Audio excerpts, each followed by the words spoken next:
Hello, podcast world. It is September 28th, 2020. That's 9/28/2020. It's 8:52 a.m. And I'm definitely here for you to talk about what's going on in the world. And today I'm going to talk about it's another podcast about Trump or die. It seems like if you haven't been paying attention, that's what's gonna happen. Somehow, magically, they're gonna cure the coronavirus, and he's going to win the 2020 election. It doesn't really seem like any of the Joe Biden advertisements or campaigning is really getting any traction. The Democratic Party may have, they may have sunk their own ship. It might be that they started a little too late with their candidate. And the next thing is, the world just hates women. No one out there culturally likes a vagina to be in power. So that is all I gotta say. Just think about it.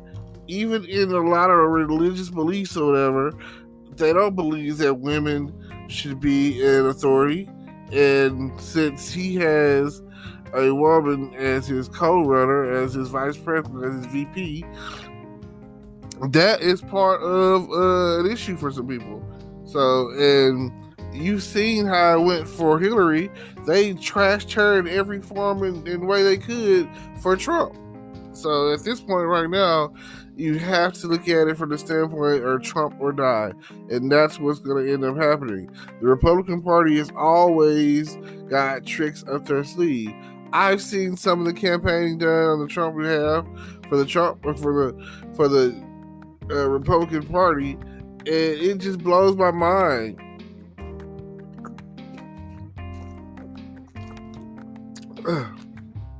It's really just unbelievable.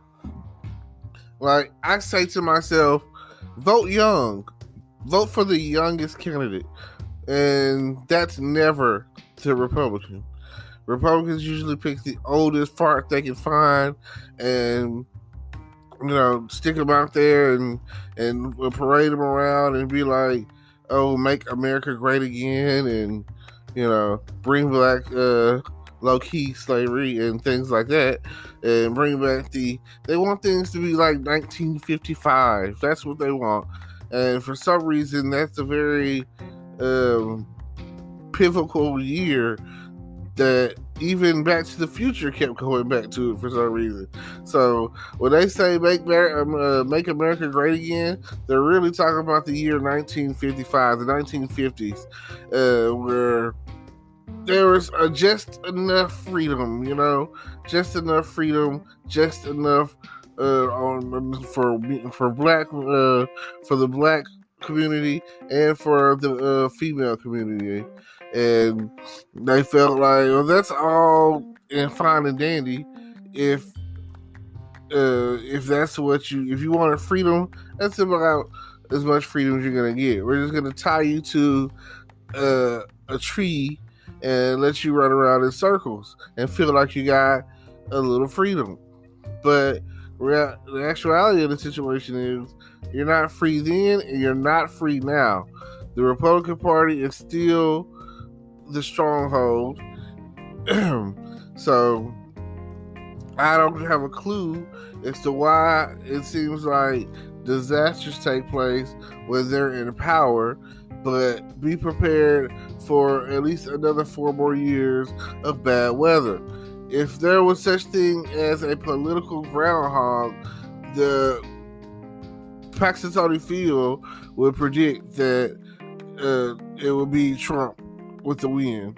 I mean, it seems like the more you hate on someone or hate them or whatever the case it is, if they have charisma, that's who's going to win the election. I've never seen such craziness come out of a president's mouth, or all the stuff that he's done since he's been in office. I've never seen such a thing. It is crazy. And I mean, the thing is, Trump is rich. Rich people like rich people. And even poor people like rich people because they want to be like the rich. They want to be rich and famous. So I remember whatever I was watching, I think it was on CNN, guy was talking, and he was like, before he ran for president, people were always referencing, oh, something like Trump in their lyrics, you know. So it's just subconscious. Like you subconsciously, it's a love-hate relationship. Like you hate him because he's not the right guy for the job, but you just don't have a choice at the end of the day. Like what else you gonna do? I mean, Democrats don't really vote. So what are we going to do? I feel like the 2008 election, it was hands down that Obama was going to win that year, right? If he would have lost, and I'll probably say this in either election, but especially in the 2008, when him first coming into office, if he would have lost, oh man, it would have probably sparked World War III. If, let's say, Michelle was to run, she could be a woman that has enough standard and who is so far scandalous enough, you know, because I even like I say, you have to be pretty flawless to run for president, especially as a woman. I don't get it. So all I can say is, you know, just be careful because you never know what you're gonna get. But you do know that Trump's gonna win, right? I'm just telling you, it's not America's proudest moment, and it's one thing that I would probably bet the farm on.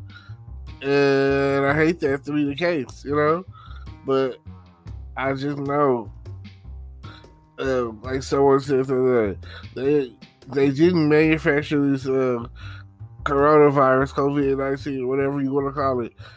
They didn't manufacture this and kill hundreds of thousands of people to, in the long run, lose the election. No. Like I said, that's not what's going to happen here.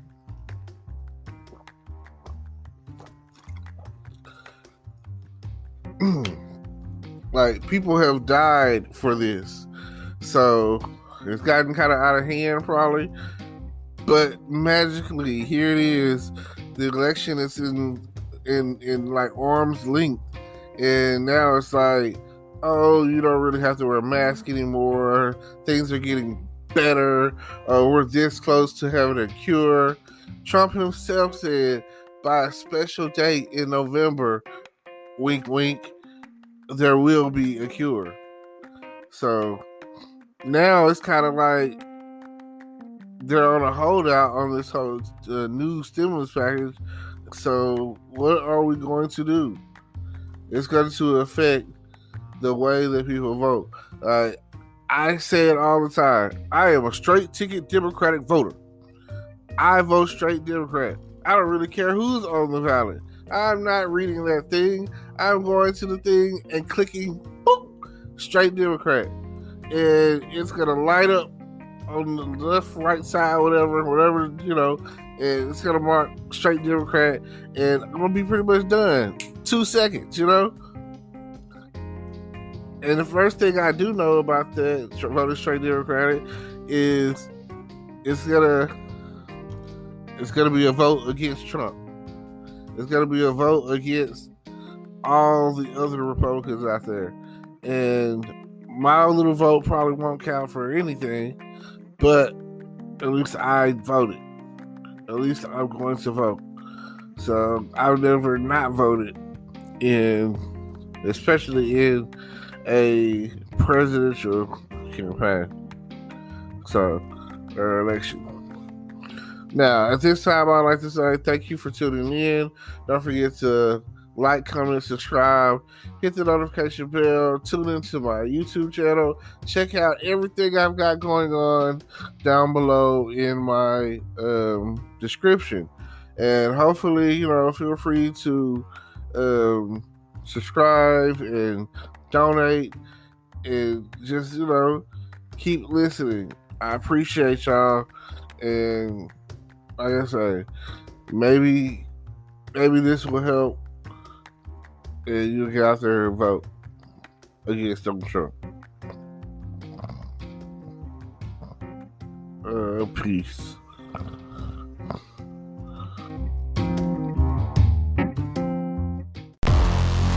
Hello, YouTube world. Welcome to my channel. Don't forget to like, comment, subscribe, and hit the notification bell so you can be notified when I drop hot content like this. And stay tuned for the next video.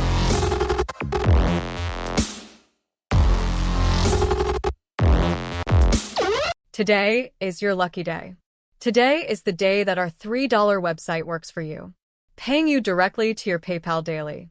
Imagine $3 ongoing continuous payments to your PayPal account. Imagine falling asleep and waking up to $300 in your PayPal account. How would this make you feel? How could this help you? What bills could you pay? What kind of fun could you have? What does that retirement look like now? All for a one-time payment of $3. This website is DFY done for you, fully built and completely hosted, and never stops collecting payments for you. You have spent $3 on coffee on a regular, but that coffee won't help you create multiple streams of income. Click the link below.